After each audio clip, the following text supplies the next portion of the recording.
So I thought for this podcast, there was kind of a thing going around maybe a little while ago, and because this is the last episode of season 2, I thought maybe we'd end it like this.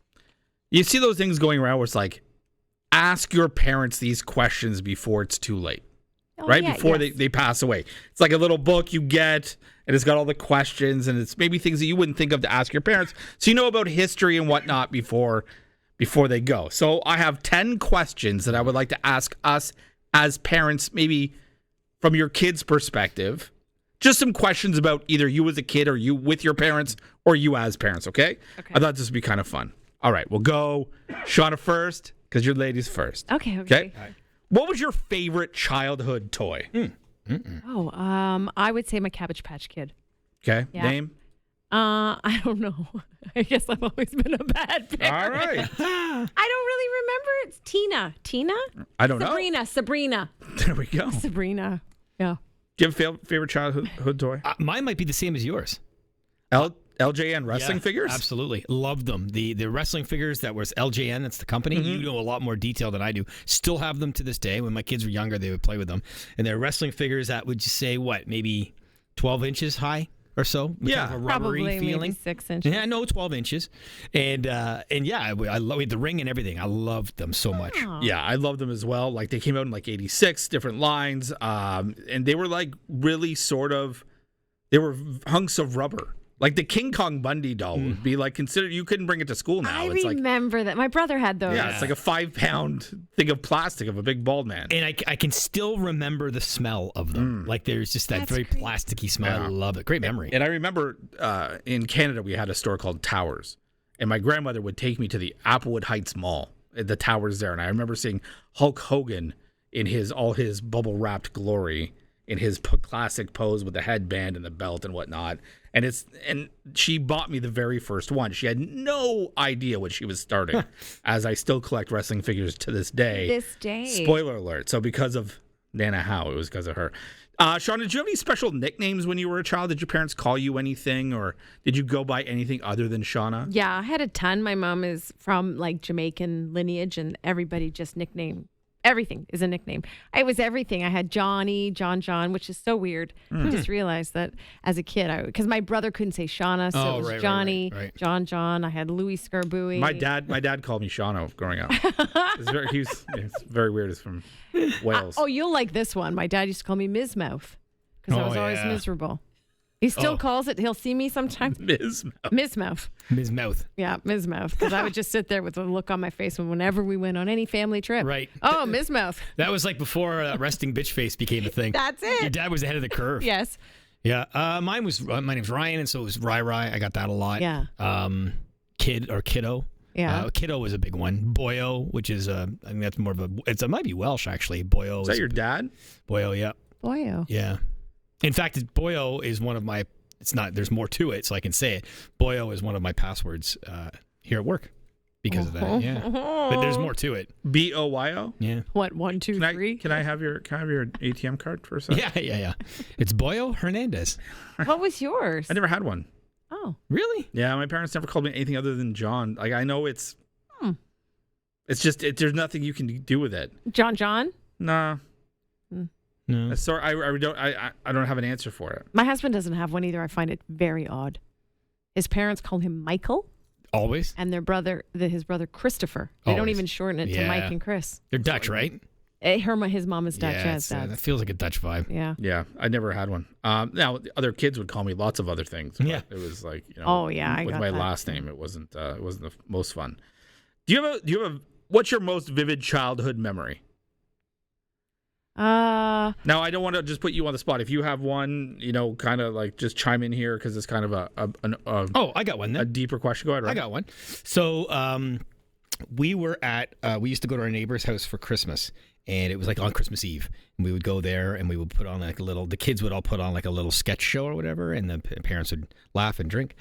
And I remember one time we did that, and then when we came home, my mom freaked out. And long story short, her sister from England, my aunt who still lives there, and her husband, my Uncle Barry, and their daughter Claire, my cousin, came to visit. We had no clue.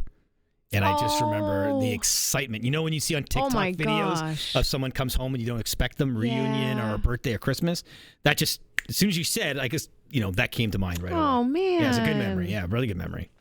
I held the Olympic torch in 88. That's very cool. Yeah, I won a speech competition. Mine was more about my family. Yours is about you. I know. After I realized I couldn't stop the train in my head.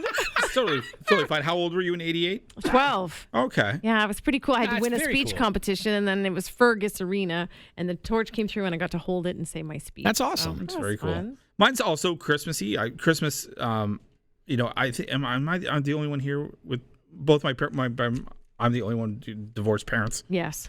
And I remember, I think they tried to make Christmas a little bit more special, especially when I was a lot younger. My dad was young, right? They had me young. My mom was 17. My dad was 20. Wow, that's crazy. Right? And so I try to think of myself at 20 having like a child. And so I think, he was still immature in the head, as we all are as we grow up. Yeah. And so he loved seeing how much he could razz me up before, on Christmas Eve, before bed, just to get me going about the next day. And I wouldn't go to bed. I couldn't sleep. I had a really hard time sleeping. And my grandmother was like on the couch with me saying, John, you got to go to bed. Santa's coming. Then all of a sudden I hear on the roof that Santa had. Oh my God. Santa is on the roof as we speak. I was 6. So I ran to bed, into the covers, over and I'm just like, for fuck's sake, just go to sleep. He's fucking here. And if he sees me awake, he's not gonna leave anything. Please just let me fall asleep. And I remember that, and then looking outside in the morning and see the snow tracks, the sleigh tracks. Even though why is the sleigh in the backyard, but he's on the roof? How did he get? It doesn't matter. Yeah. And I remember saying to my dad, I said, Dad, as you grow older and these sort of things happen, I said, Dad, one of the greatest memories I have of you on the roof that Christmas, blah, blah, blah. It's like, I have no idea what you're talking about. I said, no, because it was Santa. No, because he literally doesn't remember doing it. I don't know if he was drunk or what was up. He has no clue about Santa was that on the sauce whatsoever. So, but I remember it as clear as day, and I thought it was pretty special. Yeah. Did you have any pets growing up? Cats. And Tibbles. Any special one? Just cats in general? We had a lot of cats that ran away. A gaggle of cats. And we used to make fun of my mom that she would kill them when we would be gone to school. And so our hill beside our house became known as Cat Hill. Cat Hill. But she didn't do it, I'm pretty sure. Yeah. But we would adopt cats. Really? And was during the time when there were outdoor cats. We didn't keep a cat for more than a few months Sorry, did you say you're pretty sure your mom didn't kill them? You were pretty sure? 75% sure. Wow. That's still extremely high that you think that your mom may have killed cats. She hated the cats. Interesting. We had one cat, and I know my parents didn't kill him. In fact, I still think in my mind he's alive. Yeah. Oh, wow, no. Tibbles was his name. How's that for a name? Tibbles. That's from Shakespeare. Is Isn't it? Well, my grandmother was visiting from England, funny enough, and we didn't have a name for him because we just got him, and she kept calling him Tittles, just as a little. Yeah. I don't know if that's an expression up there or something. And then for some reason, maybe my Canadian brain, we heard Tibbles, and so Tibbles was our cat. Aww. Yeah, I have pictures of me at my grandmother's house where we lived after my parents divorced, and when she had a dog named Butch, and Butch would follow me everywhere, in the crib, everywhere. But it was me and Butch lying down watching TV on my back, and he would be on his back.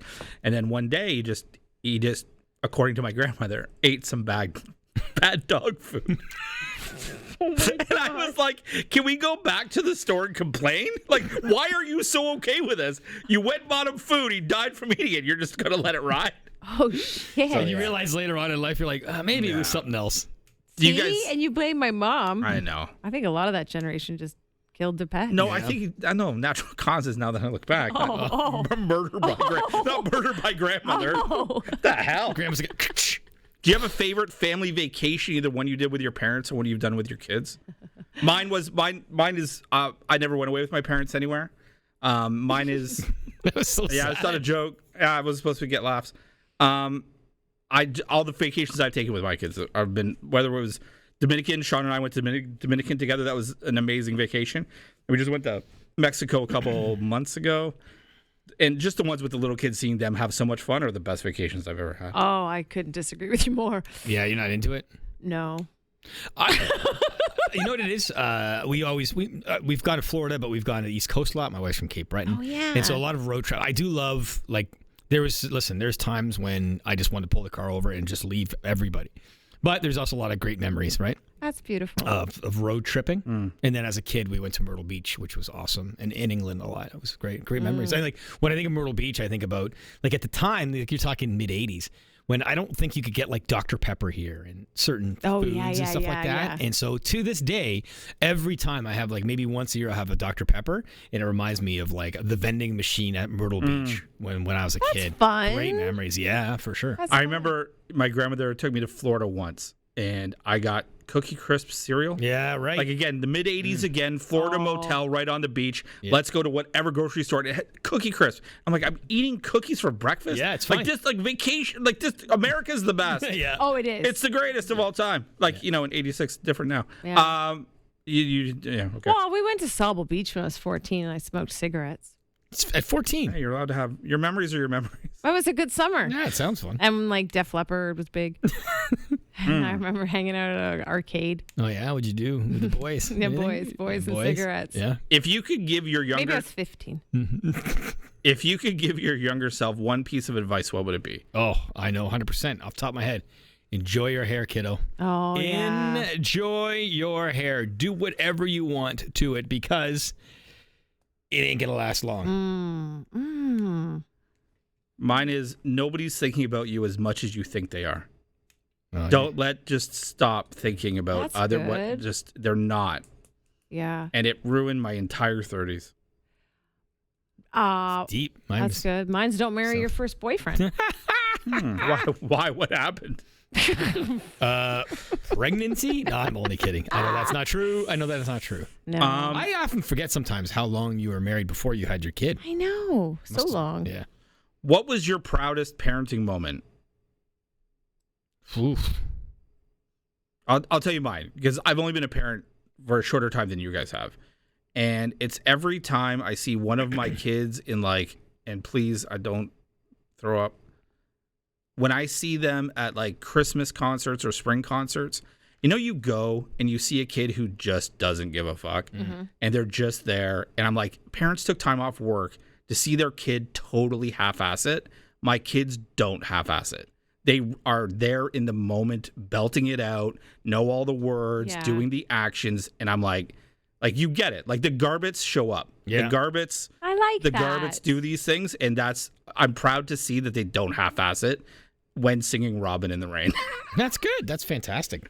Mine's probably more just a generic, like general feeling of having 3 boys and being able to be their dad, but also like a buddy and funny, and you know what I mean? Totally. And I think a father's relationship with their children now is much different than fathers 50 years ago, right? Where Even our dads. Yeah. And I love my dad and everything, but it was just a different type of relationship.